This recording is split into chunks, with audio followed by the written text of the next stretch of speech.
हरिओम। भक्ति की वाणी 893। पके फल पर हाथ डाला, रस चूने लगा।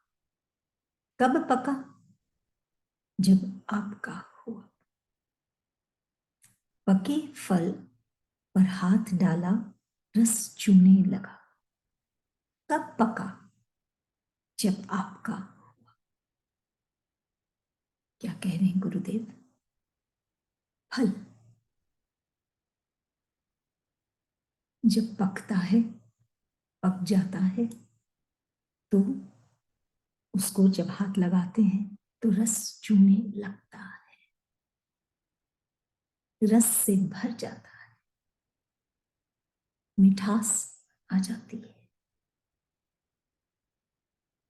तो गुरुदेव कह रहे हैं पका फल पर हाथ डाला, रस चूने लगा। कब पका? जब आपका हुआ।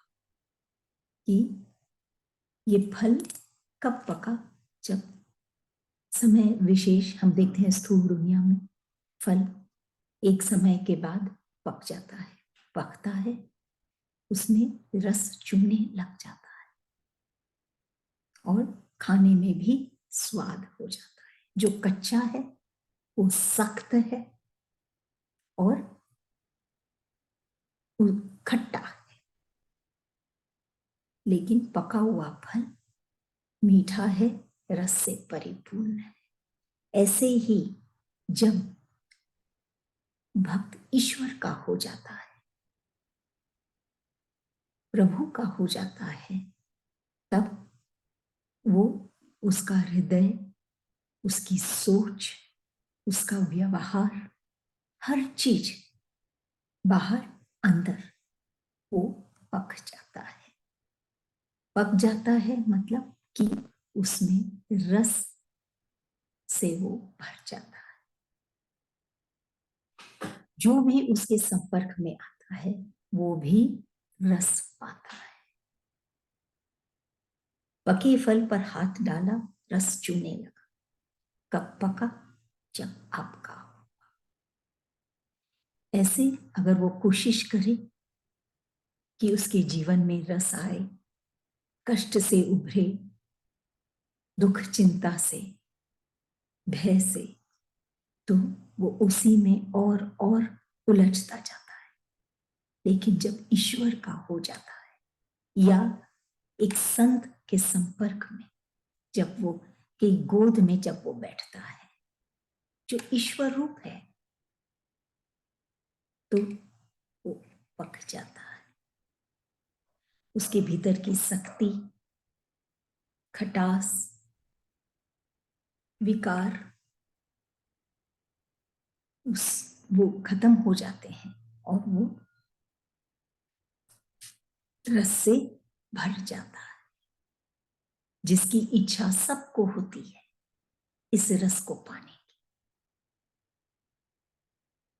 अगली वाणी 894। सर्वव्यापी तू बापी में, कूप में घुस गया। इन्हीं का नाम मंदिर मस्जिद पड़ा। तोड़ दीवाल, सूख गया पानी इनका, बहने दे आनंद सागर। मृत अमृत में गोता लगाने लगा। कि सर्वव्यापी तू बापी में, कूप में घुस गया। इन्हीं का नाम मंदिर मस्जिद पड़ा। तोड़ दीवाल, सूख गया पानी इनका, बहने दे आनंद सागर। मृत अमृत में गोता लगाने लगा। क्या कह रहे हैं गुरुदेव? सर्वव्यापी तू बापी में, कूप में घुस गया। जो सर्वव्यापी है, जो हर स्थान में व्याप्त है।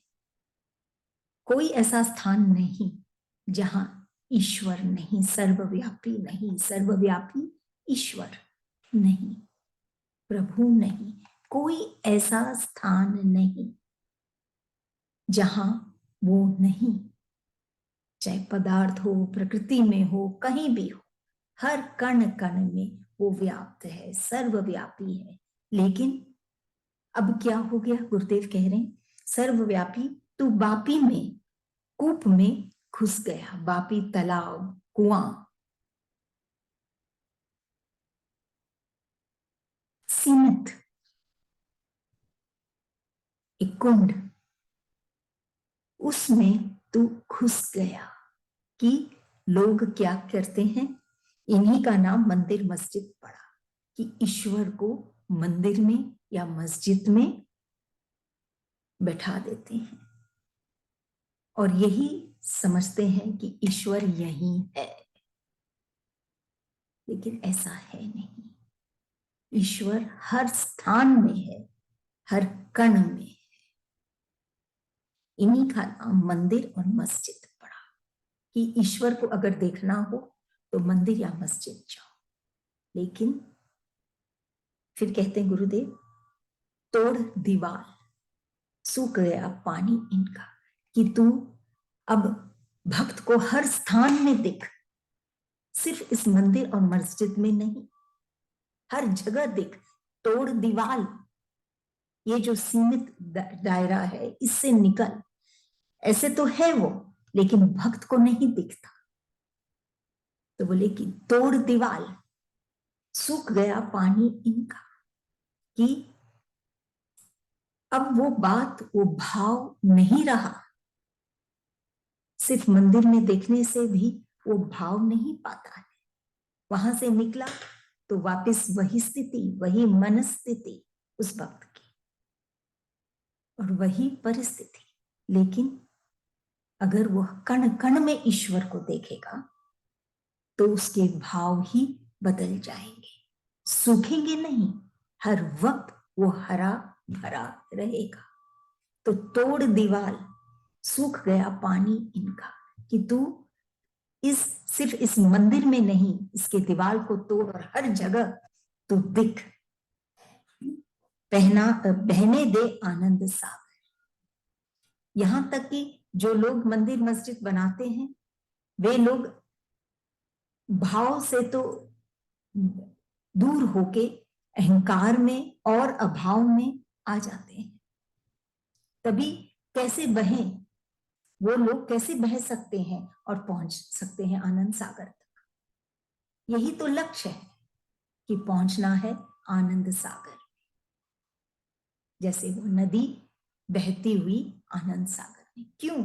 क्योंकि उसको कोई जब पूछा गया तब वो यही जवाब देती है कि कोई मेरा इंतजार कर रहा है, जो सर्वव्यापी है, जो आनंद स्वरूप है और जो मेरे हर जीवन के हर क्षण को जीवित और मौज से भर सकता है।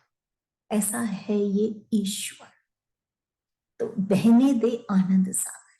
अगर वो भक्त सिर्फ उस मंदिर में देखेगा तो वो सूख जाएगा, क्योंकि बाहर निकल के वही स्थिति रहेगी, वो बह नहीं पाएगा। इसलिए कहते हैं कि ईश्वर से कि तू सिर्फ वहां नहीं, हर जगह दिख उस भक्त को, कि वो बह सके आनंद सागर में। वो रुके नहीं। जो रुक जाता है जल वो सड़ जाता है, रुके नहीं, बहता जाए वो भक्त। मृत अमृत में गोता लगाने लगे, कि जो मृत था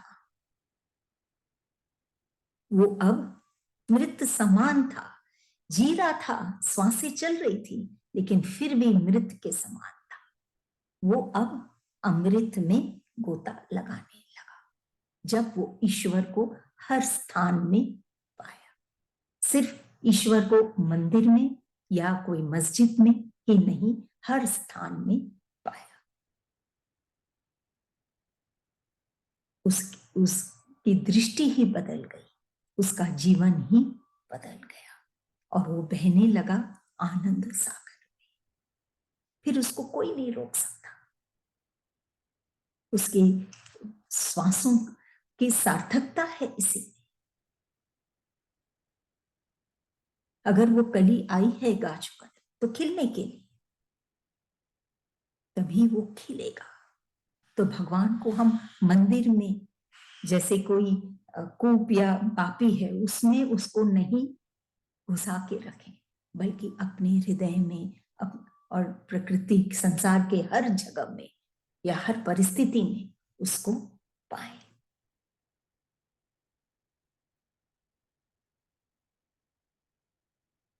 अगर हमारे जीवन में कोई लक्ष्य है, कोई ड्रीम है या कोई सपने हैं, जब तक हम उठेंगे नहीं, जागृत नहीं होंगे, तब तक हम उनको पूरा कैसे करेंगे? सिर्फ अगर हम ईश्वर को खाली मंदिर में देखें, तो जो मंदिर बनाता है वो भी प्यार होगा ईश्वर से, तभी उसने मंदिर की रचना की, लेकिन वह भी या जो मंदिर में जाता है वो भी भक्त सब आखिर में सूख जाते हैं, क्या तो अहंकार से या अभाव से, विकारों से। इसीलिए भगवान को सिर्फ मंदिर में नहीं, हर स्थान में देखना है। कई जन हैं जो मौज में रहना चाहते, कई जन हैं जो दूसरों की मौज की डोर को काटना चाहते, जैसे जो पतंग उड़ाता है। आकाश विशाल है, सब पतंग उड़ा सकते हैं, लेकिन कई जन ऐसे होते हैं जो दूसरों की पतंग को काटने में ही लगे रहते हैं, यहां तक कि वो अपना खुद का जो आनंद है उसको खो देते हैं। सब उड़ा सकते हैं, बस एक ही बात ध्यान रहे कि वो डोर को हम पकड़ के रखें, कि हम अपने जीवन को केंद्रित करें ईश्वर के में को ध्यान करते हुए, ईश्वर को याद करते हुए, ईश्वर के भाव में रमते हुए अगर हम जिए, जैसे वो डोर पतंग की हाथ में हम केंद्रित करें, तो जीवन बहुत सुंदर हो जाता है। छोड़ देंगे तो भी हम भटकते रहेंगे और औरों की पतंग को काटने में लगे रहेंगे, तो खुद का आनंद हम खो देंगे, समय पूरा हो जाएगा। तो इसीलिए गुरुदेव कहते हैं मृत अमृत में गोता लगाने लगा। ये कितना जरूरी है कि जो मृत समान था वो अब अमृत में गोता लगाने लगा, क्योंकि ईश्वर को सिर्फ एक कूप या एक पापी में नहीं घुसा के रखा था, बल्कि अपने हृदय में ही उसको उनको पाया था। अगली वाणी 895। क्यों सताती है माया जब मैं तेरे काम न आया? क्यों सताती है माया जब मैं तेरे काम न आया? माया जो दिखता है वो है नहीं, यही माया। जो सत्य सा दिखता है लेकिन सत्य है नहीं, वही माया। वो तो सिर्फ एक खेल है, जैसे हम अक्सर कहते हैं माया का खेल। वास्तव में उसका कोई अस्तित्व नहीं।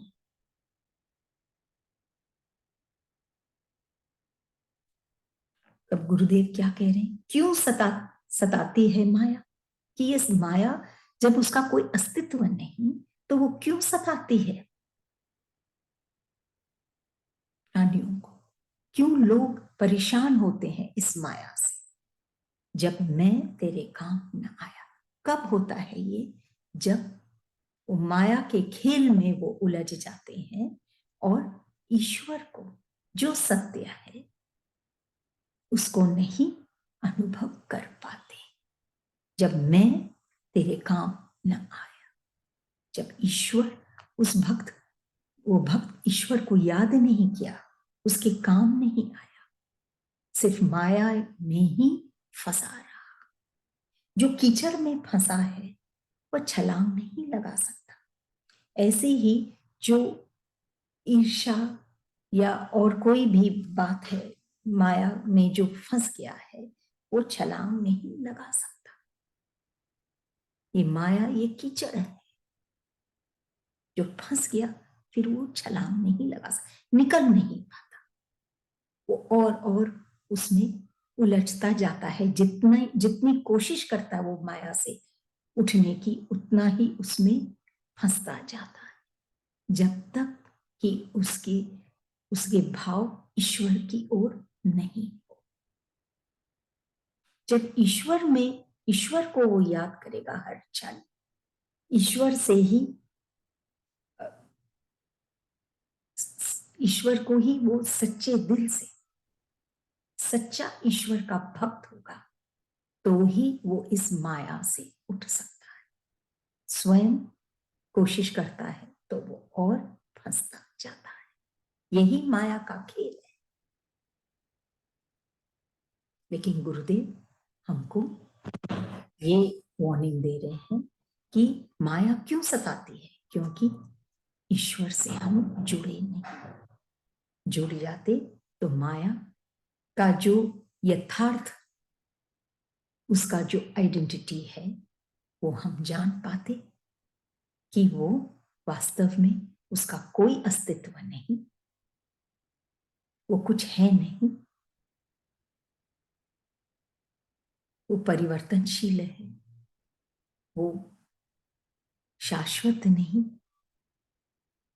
ये माया, तो हम उससे उभर पाते हैं ईश्वर की दया से, ईश्वर की कृपा से, ईश्वर की यादों से जुड़कर हम इस माया से हट सकते हैं। नहीं तो जीवन कष्ट पूर्ण हो जाता।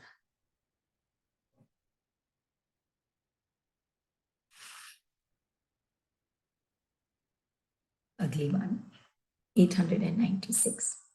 माया प्यार किसे करे, वह तो खेल करती है सबसे, देव से, धनुष से, असुर से, अनुज से। माया प्यार किसे करे, वह तो खेल करती है सबसे, देव से, अनुज से, धनुज से, असुर से, अनुज से, मनुज से। कि ये माया जो हमको दिख रही है, जो हम इन स्थूल आंखों से जिसको देखते हैं, माया दिखती है सत्य, लेकिन वास्तव में सत्य नहीं। ये माया किसे प्यार करे, प्यार इसलिए नहीं कर पाती है कि प्यार तो वही करे जिसका कोई अस्तित्व। जब वो कुछ है ही नहीं, तो ऐसा ऐसा कोई क्या प्यार कर सकता है। जिसका अस्तित्व है, जिसमें सत्य है, वही प्यार कर सकता है। तो माया प्यार किसे करे, वह तो खेल करती है सबसे। वो प्यार नहीं करती, वो तो सबको खेल खिलाती है, सबको बेचैन करती है, सबको उलझाती रहती है। किसको, देव से खेल करती है सबसे, किससे, देव से, धनुज से, असुर से, मनुज से। कि देव से भी, देव ऐसे, देव कौन, जो अच्छे भाव में, सत्य भाव में, या हम कहें सद्भाव में जो जीते हैं, वो है देव। उनसे भी माया खेल करती है। असुर से, असुर राक्षस सबसे पहले मन में आता है, जैसे रावण, अहंकारी, उनसे भी वो खेल करती है ये माया। या मनुज, मनुष्य से किसी को भी नहीं छोड़ती ये माया। माया को जानना, ये भ्रम को मिटाना जरूरी है। यही समझा रहे हमको गुरुदेव, नहीं तो वो किसी को भी नहीं छोड़ती है। अगर हम ऐसे जन पर डिपेंड करें जो खुद अनडिपेंडेबल है, तो ये तो हमारी मूर्खता है। अगर हम एक पतली रस्सी का सहारा लेके कुआं से निकलना चाहें,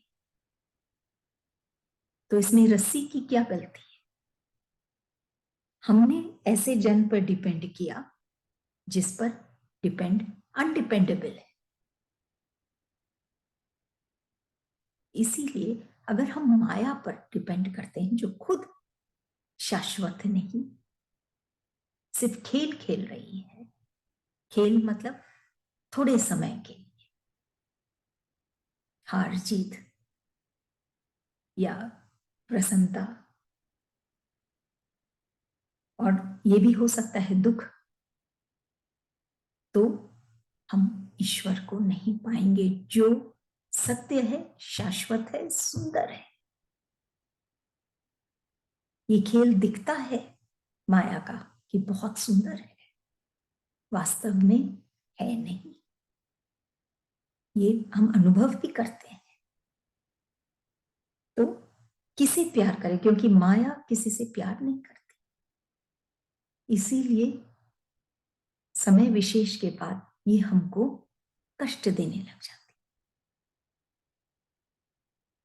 मनुष्य को भी, असुर को भी और देव को भी, सबको हमको इस माया की खेल से हटना है और सत्य से जुड़ना है जो हमेशा हमको आनंद प्रदान करता है। ऐसा सत्य, ऐसे प्रभु से हमको जुड़ना है जो हमेशा हमको आनंद देते हैं। खेत है, पानी के लिए कुआं भी है, लेकिन बीज तो कहीं से लाना पड़ता है, तभी वो उसको हम रोक पाते हैं। ऐसे ही खेत है, ये शरीर है, और भी सब कुछ है, लेकिन जब तक एक संत इसमें वो प्रेम, धीरज और जो सत्य है, जो वास्तव में जो सुंदर है, उसके बीज जब तक वो सद्गुरु, जैसे वो मार्केट से बीज लाते हैं, वैसे ही जैसे वो सद्गुरु ये बीज हमारे हृदय में नहीं डालेंगे, तब तक हमारे अंदर ये हरियाली, ये सुंदरता नहीं आएगी। सब कुछ होते हुए भी वो बीज की आवश्यकता है, और वो सिर्फ प्रभु या प्रभु का प्यारा एक संत ही हमें दे सकता है। तभी माया किसे प्यार, क्योंकि वो वास्तव में प्यार करते हैं। माया तो खेल खेलती है, दिखता है कि बहुत ऐसे हम उससे आकर्षित हो जाते हैं, प्यार करने लग जाते हैं इस माया से, और वो खेल खेलती है, थोड़े समय के लिए हमको सुख देती है और फिर वही दुख। लेकिन संत की जो ये बीज है जो हमारे हृदय में वो डालते हैं, तो हम भीतर से ही ऐसे हरे भरे हो जाते हैं कि फिर कभी सूखते नहीं। तो माया प्यार किसे करे, उसके खुद में कोई अस्तित्व नहीं, वो कैसे प्यार करे। हम प्यार करते हैं तो ये हमारी मूर्खता है, गलती है। वो हमसे प्यार नहीं करती, खाली खेल खेलती है। वह तो खेल खेलती करती है सबसे, देव से, धनुज से, असुर से, मनुज से। अगली वाणी 897। कुछ देता तो हम भी तुझे दिल में स्थान देते, कुछ लेता तो हम भी तुझे दिल में स्थान देते। बातों से कब फैसला हुआ, जब तक दिल साफ न हो, किया हुआ माफ न हो। क्या कह रहे हैं गुरुदेव, कुछ देता तो हम भी तुझे दिल में स्थान देते। कि वो भक्त कहता है प्रभु से कि अगर तू मुझे कुछ देता तब तो हम अपने दिल में तुझे स्थान देते, लेकिन तू मुझे कहां देता है कुछ, उसकी कोई इच्छा होगी, वो पूर्ण नहीं हो रही, तभी वो कहता है कि कुछ देता तो हम तुझे दिल में स्थान देते। कि स्वार्थ के चलते ही वो ईश्वर को अपने दिल में स्थान देता है। तब ईश्वर क्या कहते हैं, कुछ लेता तो हम भी तुझे दिल में स्थान देते, कि मैं तो देने के लिए तैयार हूं। कोई लेने वाला हो, कौन सी बात, प्यार की बात, भाव की बात, प्रेम, वो देने के लिए ईश्वर तैयार है। कोई लेने वाला हो तब तो, और कोई लेने वाला कोई ऐसा आ जाए, अति अल्प है, लेकिन जब कोई आता है तो ईश्वर उसका हो जाता है और वो ईश्वर के दिल में स्थान पाता है। हमारे दिल में हम प्रभु को बसाते हैं, भक्ति है, लेकिन प्रभु के दिल में अगर भक्त बसता है तो वो परम भक्ति, बेहद है, अति सुंदर है। तभी कहते हैं, गुरुदेव कहे इसमें, कुछ लेता तो हम भी तुझे दिल में स्थान देता। कोई जो भी आता है वो लेना ही नहीं चाहता जो ईश्वर देना चाहते हैं, तो कैसे ईश्वर स्थान दे अपने हृदय में उसको। हम देखें अपने विचार, क्या हमको सिर्फ चाहिए ईश्वर से, या क्या चाहिए ईश्वर से? इस पर अगर हम विचार करें तो ये प्रश्न नहीं उठता कि कुछ देता तो हम दिल में स्थान देते, क्योंकि वो तो सिर्फ एक सच्चा भक्त तो सिर्फ ईश्वर का प्रेम चाहता है। वही वाली बात है कि जब मालिक उसका, तो तिजोरी का क्या मतलब, तिजोरी कैसे, कैसा, जब मालिक ही उसका, सब कुछ उसका हो जाता है। बातों से कब फैसला हुआ कि ये एक जो प्रॉब्लम खड़ी हुई है कि तू देता तो मैं तुझे स्थान देता, और ईश्वर कह रहे हैं तू लेता तो मैं तुझे स्थान देता। तो ये जो समस्या है, बोलते हैं ये सिर्फ बातों से इसका कोई हल नहीं होगा। जब तक दिल साफ न हो, किया हुआ माफ न हो, कि जब तक हम कंप्लीटली समर्पित न हो और दिल साफ ना हो। अगर हम लेके बैठे हैं इतनी बातें, ग्रंथियां, ये नहीं किया तुमने, ये नहीं किया, ऐसे नहीं किया, उस वक्त ऐसे नहीं किया, ऐसे, दिल में शोर है, साफ नहीं है, शांत नहीं, बहुत सारे वीड्स हैं, ऐसे घास जो निरर्थक है। जब तक वो दिल साफ नहीं होगा ये सब से, और हम माफ नहीं करेंगे, तब तक ये हम हल पर नहीं आ सकते। जब तक हमारा दिल साफ नहीं होगा, साफ होगा, तो हम जानेंगे कि ईश्वर हमको क्या देना चाह रहे हैं और हम क्या लेना हमको क्या लेना चाहिए ईश्वर से। तब ये बात साफ होगी। कुछ देता तो हम भी तुझे दिल में स्थान देते, कुछ लेता तो हम भी तुझे दिल में स्थान देते। बातों से कब फैसला हुआ, जब तक दिल साफ न हो, किया हुआ माफ न हो, जब तक वो कंप्लीट शांति नहीं हो भीतर में, तब तक हम ईश्वर से वो नहीं ले पाएंगे जो हमको ईश्वर देना चाहता है, जिससे हम वास्तव में धनी हो जाएंगे। ऐसा धन जो हमसे कभी भी कोई चुरा नहीं सकता, और जितना हम बांटेंगे हम उससे और माला माल होंगे, न कि कमी।